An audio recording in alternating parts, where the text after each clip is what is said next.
Happy Tuesday, everybody. It's me. Y'all know me by now. If you're on my page, you know me. I wanted to come on and make this post because we're testing today. And 9 times out of 10, this is my lunch. So technically, I'm going to not have a lunch.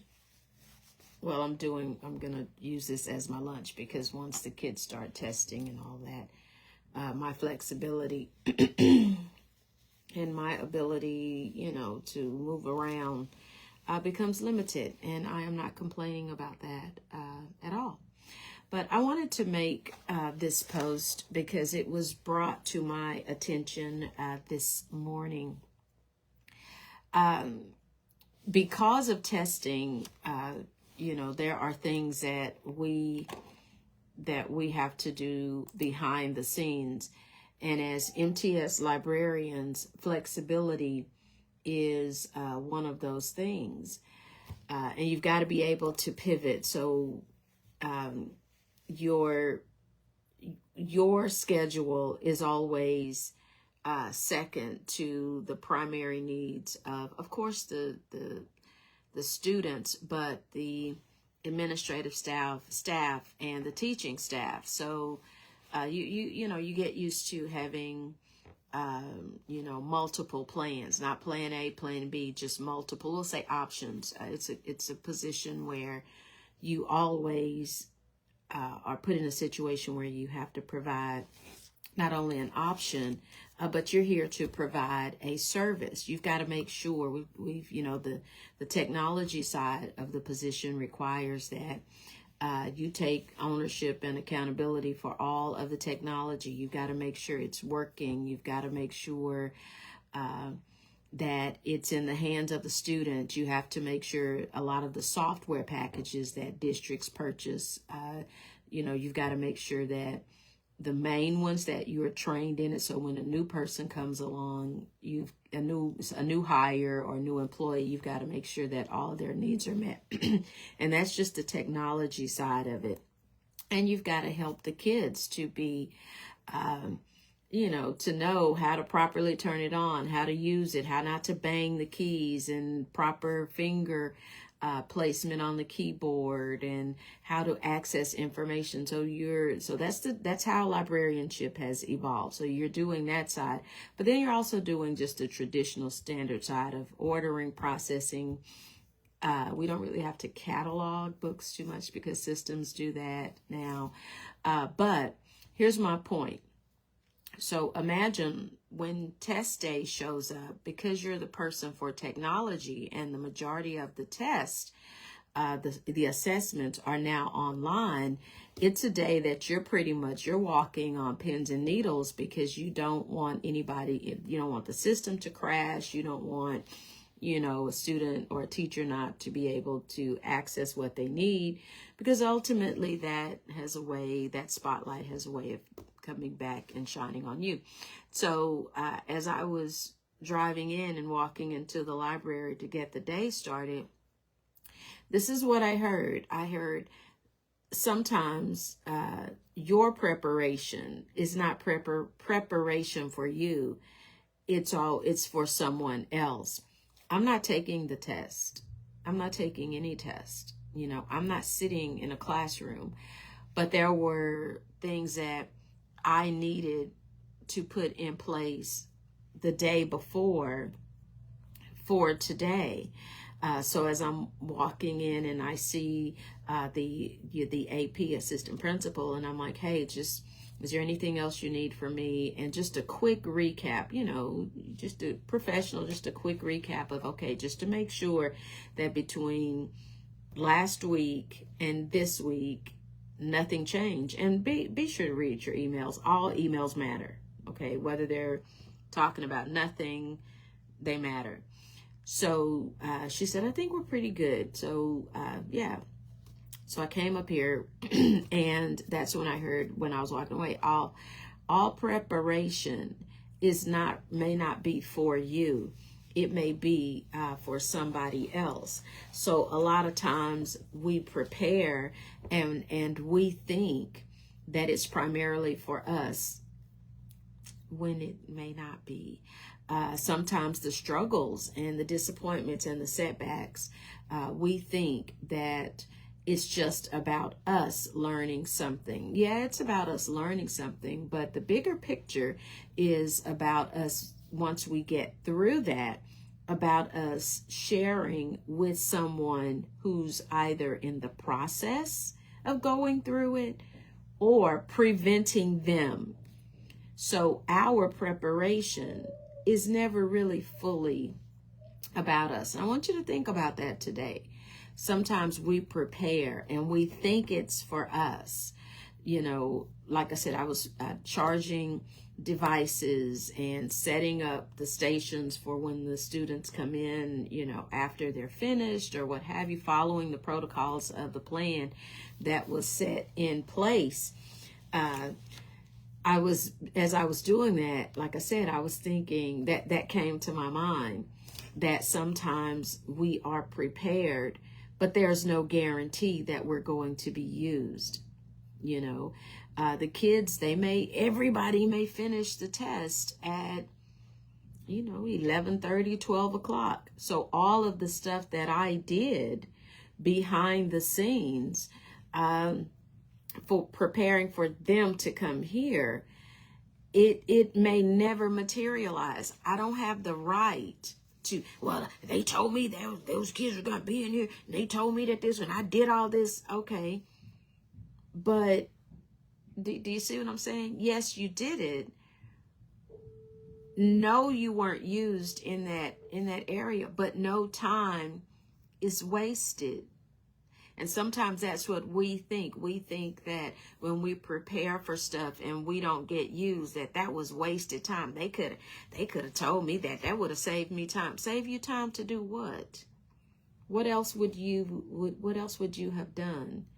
I think we live in a society where we really do. We need to stop and think about how precious and valuable time is. But how are we really using it?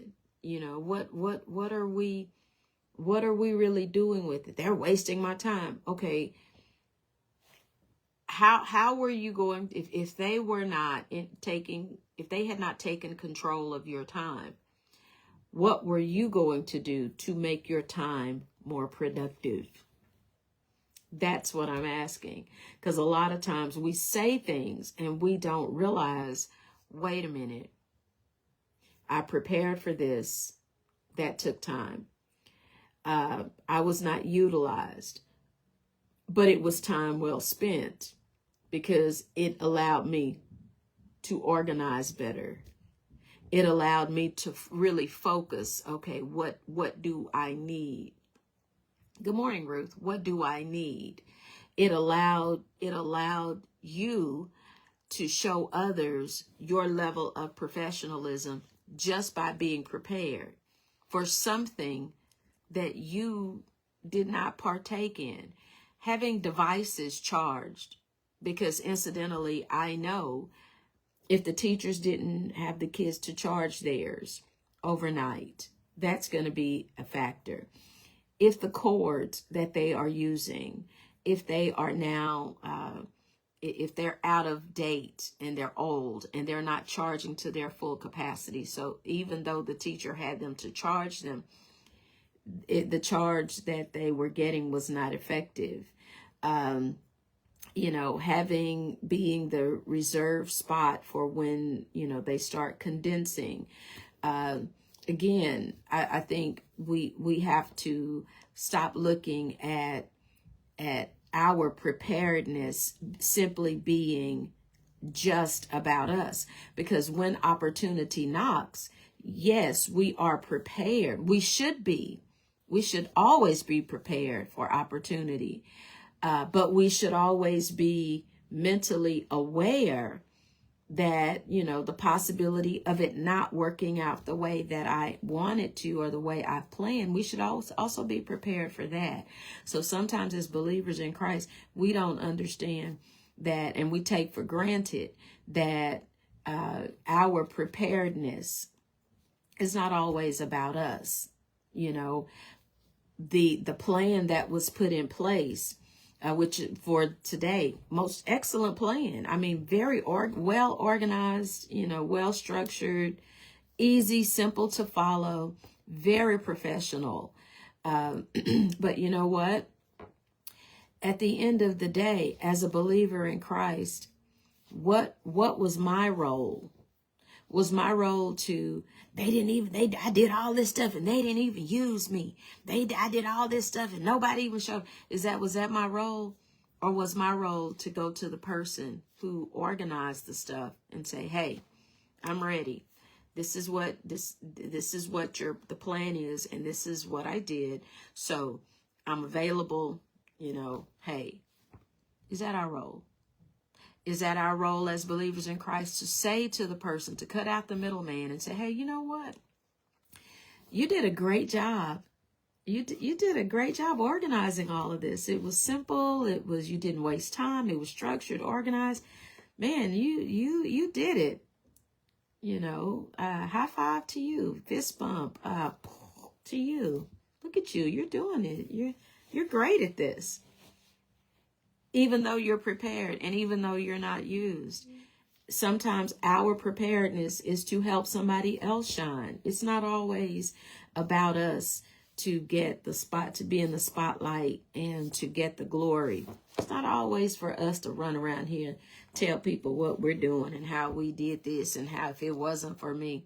Okay, first of all, if it wasn't for the Lord giving you the knowledge and the intellect, and then, you know, providing the financial resources so that you could go and learn some of these things and blessing you to be in that situation, nobody would know you. So that's the challenge. That's the challenge that I feel on Tuesday. That's your challenge for today. Okay, that's your challenge. And your challenge is understand that your preparedness isn't always about you. Your preparedness is sometimes about you being prepared in order to help someone else. And I think in the world that we live in, being helpful and wanting to assist is becoming a rarity. So our preparedness is not necessarily always about us. Sometimes God puts us in situations and positions so that we, through our subtle actions, non-highlighted, unspotlighted actions, can help someone else be better, do better, become better at what they do. And it's in order for them to experience the power of God, because you don't know. These people could be praying, Lord, help me, and this is my first time doing this, and let it go smooth, let it go straight. And here you are, the believer in Christ, who, Lord, use me, help me to be a light to some lost soul along. And you're half doing what you need to do. You're dragging your feet. You're not dotting I's and crossing T's. And then when that person comes to you and you're not prepared, and then that person was depending on you, or you're not fulfilling your role, then you get upset and that person gets upset.